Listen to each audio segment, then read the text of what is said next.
আগামী সোমবার কালী পূজার দিনে বাড়ির এই স্থানে ছড়িয়ে দিন এক মুঠো লবণ। বাড়ি থেকে বাস্তু দোষ দূর হবে এবং প্রচুর অর্থ আসবে। নমস্কার বন্ধুরা, আজ চলে এসেছি আরও একটি নতুন ভিডিও নিয়ে। আশা করছি ভগবানের আশীর্বাদে সকলে ভালো আছেন, সুস্থ আছেন। তো বন্ধুরা, সামনেই কিন্তু আসতে চলেছে কালী পূজা। আর এই কালী পূজার দিনে বাড়ির এই স্থানে যদি এক মুঠো লবণ ছড়িয়ে দিতে পারেন, তাহলে কিন্তু বাড়ি থেকে বাস্তু দোষ দূর হবে এবং প্রচুর অর্থেরও প্রাপ্তি ঘটবে। এই জন্য আপনাদের কাছে একটাই অনুরোধ, ভিডিওটি সম্পূর্ণ দেখতে থাকুন, একদমই স্কিপ না করে। আর আমার চ্যানেলে নতুন হলে অবশ্যই চ্যানেলটিকে সাবস্ক্রাইব করে পাশে থাকবেন পরের ভিডিও পাওয়ার জন্য। তো এবার আসি বন্ধুরা মূল বিষয়ে। কালী পূজা এই 2025 সালে কবে পড়েছে? কালী পূজা কিন্তু পড়েছে 2025 সালে 20 অক্টোবর সোমবার দিন। এই দিনেই কিন্তু কালী পূজার দিন পড়েছে। আর অমাবস্যা কখন লাগবে এবং কোন সময় থেকে কোন সময় পর্যন্ত থাকবে তা কিন্তু এই ভিডিওর মাধ্যমে আপনাদেরকে জানাবো। এই জন্য ভিডিওটি সম্পূর্ণ দেখুন, একদমই স্কিপ না করে। তো সর্বপ্রথম বলি বন্ধুরা, 2025 সালে 20 অক্টোবর কিন্তু কালী পূজা পড়েছে। আর অমাবস্যার তিথি শুরু হবে কখন থেকে সেটিও জানাবো। অমাবস্যার তিথি শুরু হবে 2025 সালে 20 অক্টোবর দুপুর 1:14 থেকে, যা থাকবে পরের দিন 21 অক্টোবর দুপুর 3:24 পর্যন্ত এই তিথি শেষ হবে। তো বন্ধুরা, অবশ্যই করে বুঝতে পেরেছেন যে অমাবস্যা কখন লাগছে এবং কোন সময় ছাড়ছে। এই সময়কালের মধ্যেই কিন্তু অমাবস্যার তিথি শুরু ও শেষ হবে। এবং তার সাথে সাথে বলি বন্ধুরা, এই অমাবস্যা চলাকালীন কোন কোন কাজগুলি ভুলেও করবেন না। এই অমাবস্যা চলাকালীন আপনারা ভুল করেও কোনো আমিষ খাবার গ্রহণ করবেন না। একদমই ঠিকই শুনেছেন, বাড়িতে ভুলেও এই অমাবস্যার দিনে আমিষ খাবার যেন না বাড়িতে আসে, না হলে কিন্তু সারা বছর রোগ জ্বালায় ভুগবেন এবং সংসারের জন্যই অমঙ্গল হবে। এই জন্য অমাবস্যার দিনে ভুলেও আমিষ খাবার যেন না আপনারা গ্রহণ করেন। এবং দ্বিতীয়ত যেই কাজটি ভুলেও এই অমাবস্যা চলাকালীন একদমই করবেন না, সেটি হচ্ছে এই অমাবস্যার তিথি যখন থেকে লাগছে সেই সময় থেকে যতক্ষণ না এই তিথি শেষ হচ্ছে সেই সময়কাল পর্যন্ত আপনারা প্রত্যেকেই চেষ্টা করবেন বাড়িতে থাকার। এবং তৃতীয়ত যেই কাজগুলি ভুলেও করবেন না, এই অমাবস্যা চলাকালীন আপনারা কিন্তু ভুল করেও মাথার চুল বা হাত পায়ের নখ ভুলেও কাটবেন না। তার কারণ হলো অমাবস্যা চলাকালীন মাথার চুল বা নখ একদমই কাটতে নেই, তাহলে কিন্তু আপনার শরীর স্বাস্থ্য সারা বছর খারাপ থাকবে এবং রোগ জ্বালায় ভুগতে পারেন। এই জন্য ভুল করেও এই কাজগুলি অমাবস্যাতে ভুলেও করবেন না। আর কালী পুজোর দিনে কোন কোন কাজগুলি করলে মা কালী আপনার প্রতি প্রসন্ন হবেন? ঠিকই শুনেছেন, কালী পূজার দিনে আপনারা অবশ্যই করে এই কাজগুলি যদি করতে পারেন, মা কালী আপনার প্রতি অবশ্যই প্রসন্ন হবেন। যেমন আপনারা অবশ্যই করে কালী পূজার দিনে সূর্যোদয় হওয়ার সাথে সাথে আপনারা ঘুম থেকে উঠে যাবেন এবং তাড়াতাড়ি বাড়ির সমস্ত কাজকর্ম পরিষ্কার পরিচ্ছন্ন করে নেবেন। তার কারণ হলো বাড়িঘর পরিষ্কার পরিচ্ছন্ন থাকলে ভগবানেরা সেই সকল গৃহেতেই কিন্তু স্থিত হন বা সেই সকল গৃহেতেই বসবাস করেন। এই জন্য গৃহস্থ ঘরবাড়ি সবসময় পরিষ্কার পরিচ্ছন্ন করে রাখাই উচিত।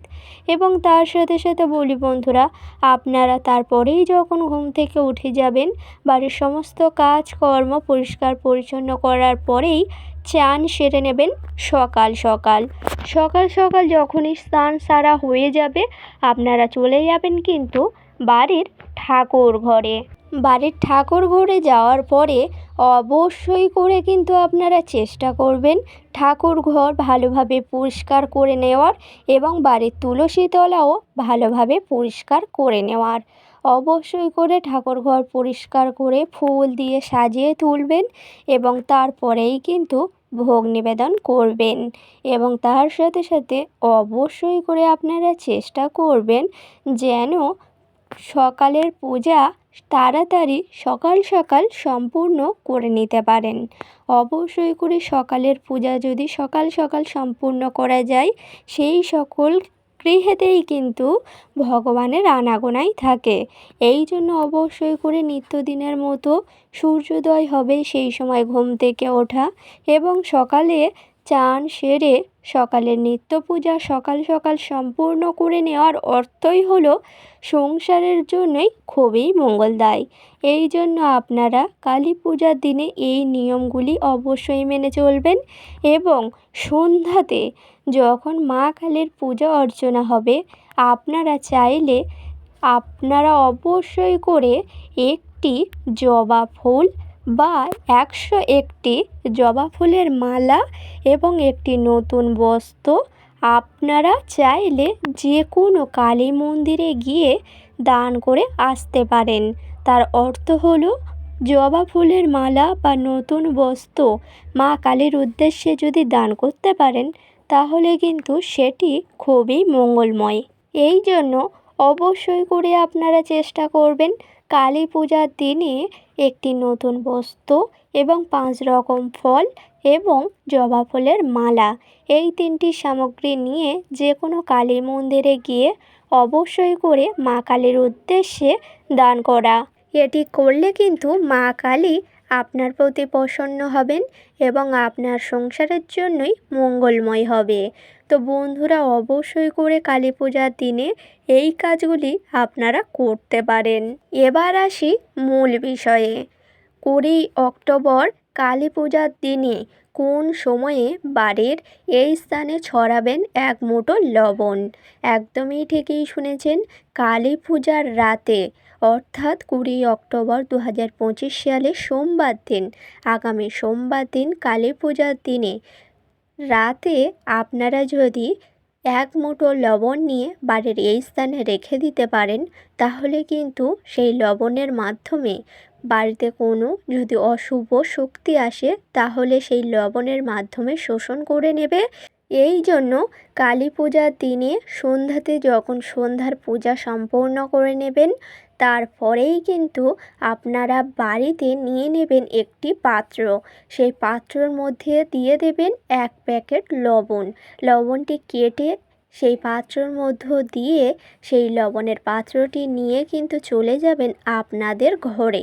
ঘরে যাওয়ার পরেই কিন্তু আপনারা অবশ্যই করে সেই লবণের পাত্রটি ঘরের যে কোনো একটি কোণায় আপনারা চাইলে রেখে দিতে পারেন এবং সেই লবণের পাত্রটি সেই কালী পূজার রাতে সারা রাতের জন্যই রাখতে হবে। আর সেই লবণের পাত্রটি রাখার ফলে আপনাদের সংসারে কোনো নেগেটিভ এনার্জি বা কোনো যদি বাস্তু দোষ থাকে তা থেকে মুক্তি পাবেন। তার কারণ হলো সেই লবণের মাধ্যমে অশুভ শক্তি শোষণ করে নেবে এবং সেই লবণটি যখন আপনারা পরের দিন অর্থাৎ 21শে অক্টোবর মঙ্গলবার দিন সকালে যখন আপনারা চান সারতে যাবেন সেই লবণটি নিয়ে কিন্তু বাইরের কোথাও জলেতে ফেলে দিয়ে আসবেন। এর মাধ্যমে বাড়িতে যদি কোনো খারাপ শক্তি বা নেতিবাচক শক্তি থাকে এর থেকে আপনারা মুক্তি পাবেন। তো বন্ধুরা অবশ্যই করে কালী পূজার দিনে বাড়ির এই স্থানে কিন্তু 1 মুঠো লবণ রেখে দিন, দেখবেন বাড়ি থেকে নেগেটিভ এনার্জি একেবারে দূর হয়ে গেছে। তো আশা করছি ভিডিওটি আমি আপনাদেরকে সম্পূর্ণ বোঝাতে পারলাম। আজকের ভিডিওটি ছিল এই পর্যন্ত। ভিডিওটি যদি ভালো লাগে লাইক করবেন, শেয়ার করবেন, কমেন্টে লিখে যাবেন জয় মা কালীর জয়। আর আমার চ্যানেলে নতুন হলে অবশ্যই চ্যানেলটিকে সাবস্ক্রাইব করে পাশে থাকবেন পরের ভিডিও পাওয়ার জন্য। আজকের মতো ভিডিওটি ছিল এই পর্যন্ত। সকলে ভালো থাকবেন, সুস্থ থাকবেন। সকলকে জানাই অনেক অনেক ধন্যবাদ। হরে কৃষ্ণ, রাধে রাধে।